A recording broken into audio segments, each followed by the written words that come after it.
আমি আবারও বলছি ভাইয়া, উনি কিন্তু যথেষ্ট প্রফেশনাল, উনি এরকম করার কথা না।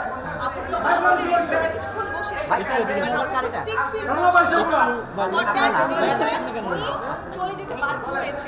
এখন তো বিনসকে ইন্টারভিউ দিছে কথা বলে ভাই, কালার কন্ট্রাক্ট নামান, কালার কন্ট্রাক্ট, এই কালার কন্ট্রাক্ট নামান ভাই। আরে ভাই এত উপরে দিলে হবে নাকি ভাই?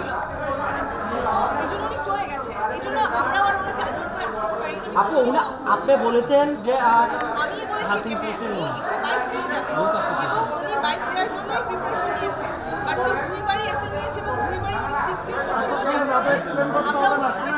আমরা তো কিন্তু মেহেজাবিন কোথাও বাইক চালাতে না, কিন্তু যখন বিয়ের গুঞ্জন এসেছে তখনই আজকে প্রোগ্রামে চলে গিয়েছে, এমন কিছু না। আপু এত আমাদের দাঁড় করানো মানেটা কি আপু আমাদের? আপনি তো ঠিক এখন থেকে 10 মিনিট আগে বললেন যে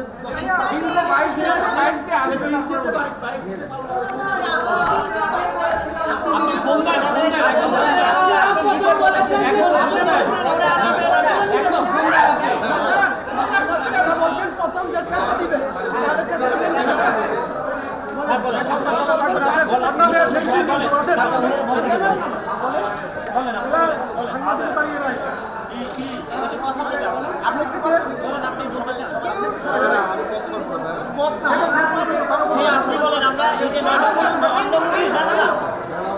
আপনি বারে বারে বলতেছেন আমরা অন্য মুভি ছেড়ে আপনাদের এখানে